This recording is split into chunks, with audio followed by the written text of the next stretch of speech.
So the first time you came to the island, what year was that?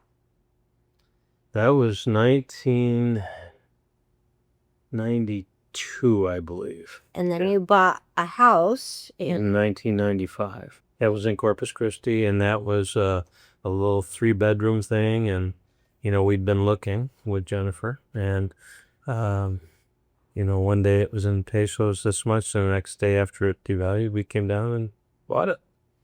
It's still in pesos. So I mean, it was a good deal for us, and we employed a lot of people fixing it up, and we rewired it and replumbed it, everything, and made a very nice house out of it, and really enjoyed that experience. And we were there until '99 when we bought the beach house.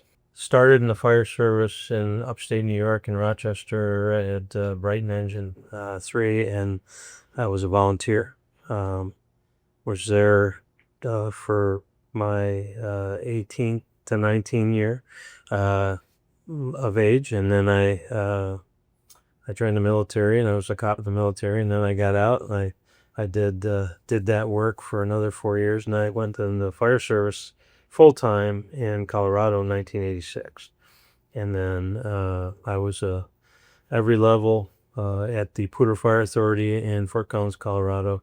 I retired from there in 2013, and then I went to Boulder Rural, which is around the city of Boulder, Okay. Colorado, and I was the assistant chief there for 2 years, and then I went back to Poudre Fire Authority in Fort Collins and was the Northern Larimer County Emergency Response Area EMS contract coordinator, which there were 8 fire departments and the county sheriff, and I regulated the ambulance service and made sure they were compliant. So So tell us about how you got involved with the Cozumel Fire Department, because I don't know that fire either. okay. Yeah, we had bought the house in Corpus Christi in '95, and we spent the next year building it the way we wanted to. Into '97, we through Jennifer, we had stopped at the fire station to just we were out one day and more purposeful and just stopped and see what's there. And I walked in, and the guys were great. Fire guys are fire guys anywhere you go, and they had a broken fire engine, they had a broken air pack, they had no structural firefighting hose, no structural firefighting gear, no nozzles, no air packs, no anything that worked that they would have to have for safety. And I knew they'd had a fire, I believe it was at Neptuno, where they were using dive shop stuff to go search for people, and that was my understanding. And so um, Jane and I talked about it, and I asked Jennifer to help me figure out how I could help them. Who would I have to talk to? Because I knew you just couldn't come down and do it. Well, she talked to the city administrators, and it was Victor Vitas Gonzalez was the mayor, and so way back then. And then, but Angel Pavia was his director of public relations at the time, and so Angel became my key to uh, basically being able to help. And so we put together uh, some plans to try and do what we could. Um, I came back, and a good friend of mine was a captain at my department with me at Poudre Fire Authority, and he was also a assistant chief at a volunteer department. And they offered me, because they got a grant for new self-contained breathing apparatus and for their department. He offered me the first 17 air packs to bring down here, and they were 20 years old then, but they were in great working shape. They were MSA 401s. They were steel bottles. They weighed a ton. And Jane and I went and got them and cleaned them up and packed them, bubble wrapped them. And then we thought, how are we going to get them here? So, well, gosh, they need a fire engine. So I called another friend of mine. And it might look like I do all this, but I can tell you there's so many people involved in making this happen. I want to quit every day, but God won't let me, because the phone rings with gold bullion, and you just say yes and you keep moving forward. That was '98. Was that first academy, and it was it was quite a quite an endeavor. By '99, we had the fire department involved. The '98 academy had a lot of citizenry, a lot of volunteer fire guys. Huh. And so I said, Daniel, I'm not quite sure why I don't have the guys here. And So we talked about it. We met with the guys after the academy and everything. So I had so much to understand the culture. I mean, Angel and I actually did a 400 level intercultural communication class together. He was my partner in another culture. I learned so many ways I violated the culture with my ethnocentrism of being an American, right? And I had to really get into the Mexican culture to understand it. And he helped me greatly with that. He was one of the few people on this earth that had the permission to say, "Shut up, you know what you're doing."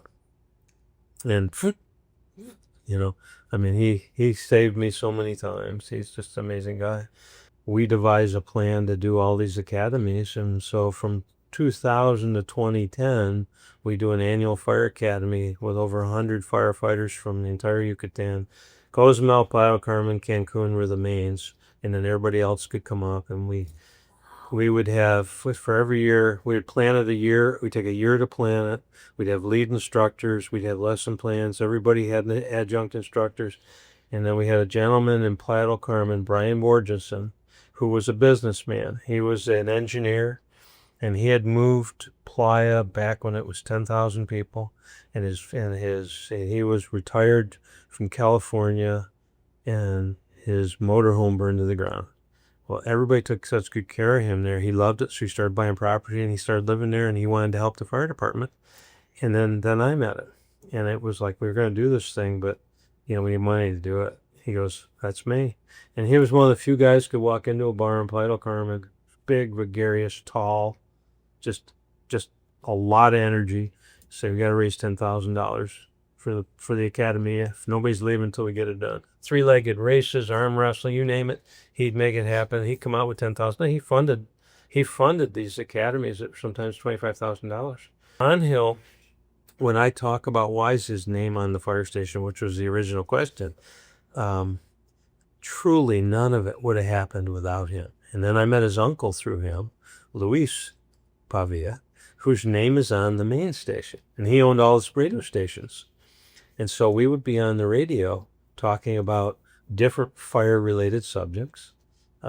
We'd be doing fire prevention things, and every year before November, before Thanksgiving, before Christmas, I'd be in Chihuahua or San Francisco or whatever the big stores were then, and I'd look for Christmas trees being brought inside, and of course they were. And of course I'd go to the fire chief and say, "I gotta get those out of the stores," and we'd share the video that up they go, and so a lot of things were handled that way. In fact, almost all of it.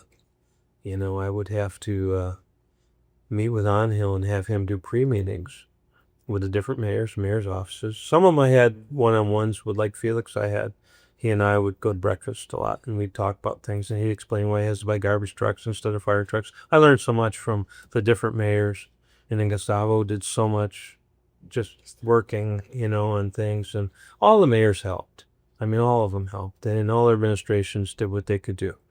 And, and that continues on today. I mean, this is a tribute to him, because this is actually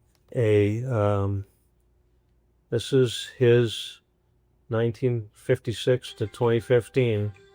Okay, he passed away in a scooter accident on the 65 in 2015, and I came right down, was with the family, honored to be there.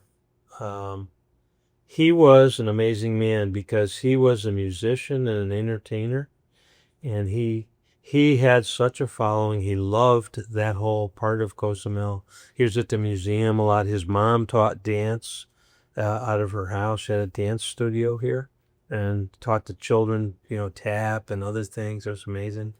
And so this is the men at this time in the fire department knew Angel. And so this was an honor for all of them to be part of a hero's funeral on the fire engine that he helped bring down. That fire engine there is Lingo. I brought that in 2000, and I put that in service in Fort Collins, Colorado in 1987 as a brand new fire engine. And then my fire department sold it to the island here in 2000 for $10,000, no interest over 10 years. And so it was very fitting for Angel to be on that. It's beautiful with the flowers on it. I've never seen the fire truck like that.